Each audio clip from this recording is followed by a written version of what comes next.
Subscribe to my channel and press the bell icon.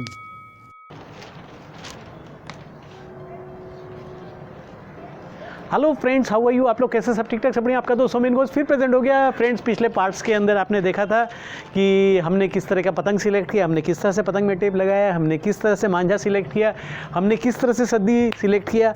तो friends, इस वाले video के अंदर हम आपको बताएंगे कि पतंग उड़ाने के लिए क्या क्या सेफ्टी मेज़रमेंट का होना चाहिए।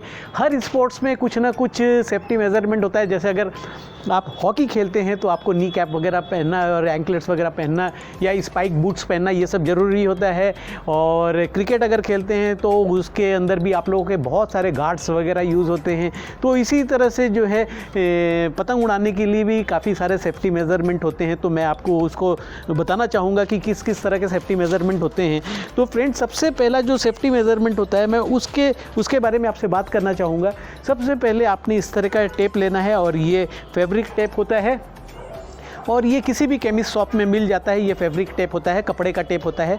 तो फ्रेंड्स, इस टेप में से क्या है, हम लोग ये टेप निकालते हैं और ये देखिए, ये टेप जो है उंगलियों पे लगाना बहुत ज़रूरी होता है। और इसको लगाने के लिए, जैसे टेप अगर चौड़ा है तो इसको थोड़ा सा बारीक करके काट लीजिए। ये देखिए, इसको थोड़ा सा कट मारने के बाद जो है आप इसको ऐसे करके इसको फाड़ भी सकते हैं। ये देखिए, हमने फाड़ लिया इसको। और इसको उंगलियों में कहाँ पे, ये देखिए खांचे हैं ना, ये देखिए मेरे यहाँ पे उंगली में ऑलरेडी 1-2 खांचा बना हुआ है। इस खांचे के ऊपर ही बिल्कुल आपको इसको लगाना है। और ये देखिए, ये इस तरह से इसको रैप कर देना है। ये देखिए, ये आपकी उंगलियों के जितने भी खांचे हैं, अभी इसमें भी खांचे पे लगाना है और थंब पे भी लगाना है। मैं आपको 1-2 उंगली पे लगा के दिखा देता हूँ, सारा तो नहीं दिखाऊंगा, 1-2 पे दिखा देता हूँ। लेकिन आपको जो है ये जो खांचे हैं, इनमें इस तरह से टेप लगाना बहुत ज़रूरी होता है। अब मैं थंब पे भी लगा करके आपको दिखाता हूँ और फिर इसके बारे में हम थोड़ा सा आपको बता भी दें कि इसको लगाना क्यों ज़रूरी होता है। फ्रेंड्स, अगर आपकी उंगलियां बिल्कुल एकदम सही सलामत रहेंगी तो फिर क्या है, आप पेंच बहुत अच्छा लड़ा पाओगे।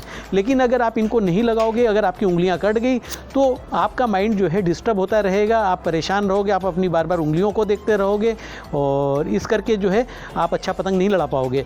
तो ये देखिए, अब मैं थंब में भी लगाने का आपको तरीका दिखा देता हूँ। ये थंब पे इस तरह से लगता है और ये देखिए, ये यहाँ पर लगाने के बाद जो इसको ऊपर से आप इस तरह से रैप कर दीजिए। ये देखिए, ऐसा हो गया। और फिर इसके ऊपर जो है आप इसको यहाँ पे ऐसे करके, ये देखिए, ये आप इसको यहाँ पे इसके ऊपर लगा दीजिए। ये इस तरह से ये थंब पे भी लगाएंगे और सारे उंगलियों पे जितने खांचे हैं, ये पहले वाले खांचे, इन पे आप ज़रूर लगाइए। फ्रेंड्स, तो ये तो पहला सेफ्टी हो गया। दूसरा चीज़ ये है कि जहाँ से भी आप पतंग उड़ाएं तो वहाँ पे रेलिंग वगैरह होना चाहिए। जैसे ये रेलिंग लगा हुआ है हमारे यहाँ पे, इस तरह का रेलिंग, नहीं तो छत बिल्कुल खुला नहीं होना चाहिए, उसमें कुछ ना कुछ ज़रूर लगा होना चाहिए।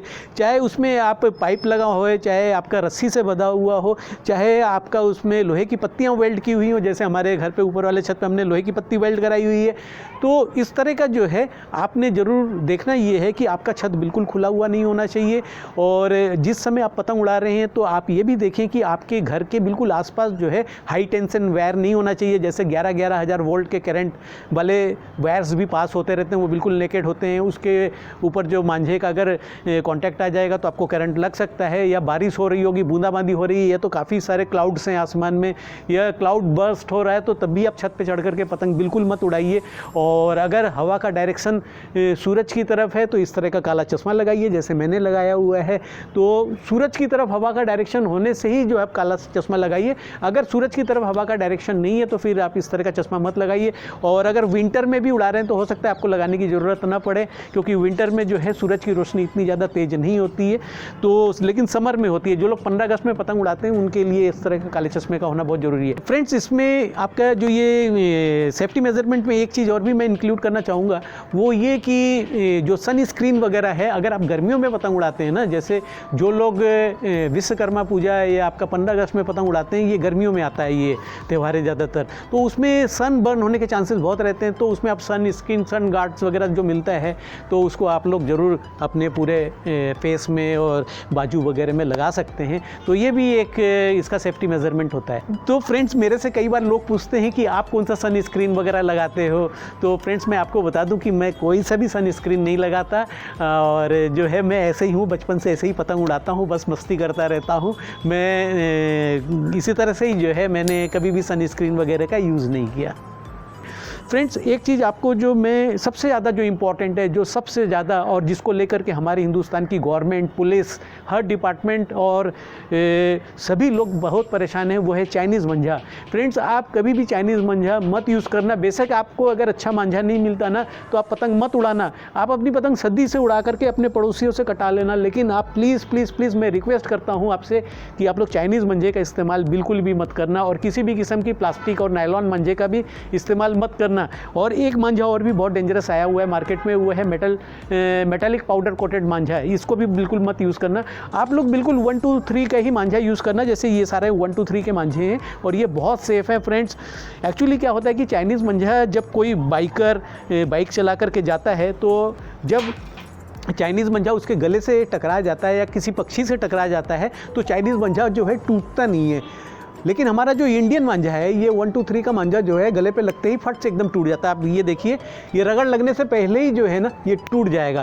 तो लेकिन चाइनीज़ मांझा जो है टूटेगा नहीं, ये बहुत ही कच्चा होता है। फ्रेंड्स इसको जो है मैं सिर्फ अपने, ये देखिए, सिर्फ अपने ये 2 उंगली पे ही लगा करके इसको तोड़ सकता हूँ। लेकिन जो चाइनीज़ मांझा होता है वो टूटता नहीं है। एक्चुअली चाइनीज़ मांझा पतंग उड़ाने के लिए नहीं बनाया गया है। फ्रेंड्स आप लोगों को ये बहुत बड़ा धोखा, आप लोगों के साथ बहुत बड़ी जो है ये जो है चाइनीज़ मांझे को जो लोग उड़ाते हैं उनको गलतफहमी है कि चाइनीज़ मांझा पतंग उड़ाने के लिए। एक्चुअली वो पतंग उड़ाने के लिए बना ही नहीं है, वो सिर्फ इंसानों को मारने के लिए बनाया गया है। और क्या है कि बर्ड्स को मारने के लिए बनाया गया है, पतंग उड़ाने के लिए बिल्कुल भी नहीं बनाया गया। अगर पतंग उड़ाने के लिए बनाया गया होता तो इस तरह का कच्चा बनाते, जैसे कि हमारा ये इंडियन मांझा है। तो फ्रेंड्स आप चाइनीज़ मांझे का बिल्कुल भी इस्तेमाल मत करिए, ये मैं आप लोगों से हाथ जोड़ करके रिक्वेस्ट करता हूँ।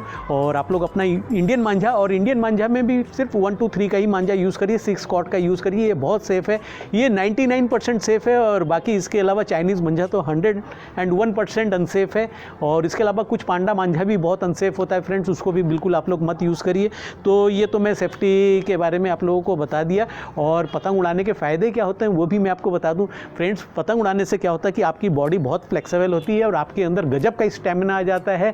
आपके अंदर जो विल पावर है वो बहुत स्ट्रांग होता है और आपकी साइकोलॉजी भी बहुत स्ट्रांग हो जाती है। फ्रेंड्स सारा दिन धूप में रहने की वजह से क्या है, आपके शरीर को पूरा विटामिन डी मिलता है। और विटामिन डी जब आपके शरीर के अंदर पहुंच जाता है, सूरज की रोशनी से विटामिन डी आती है, आप लोग सभी को पता है। और वो जो सूरज की रोशनी से मिलने वाली विटामिन डी होती है वो दी बेस्ट होती है फ्रेंड्स। जो मार्केट में विटामिन डी की गोलियां मिलती है उससे कई लाख गुना ज़्यादा अच्छा सूरज की रोशनी होता है फ्रेंड।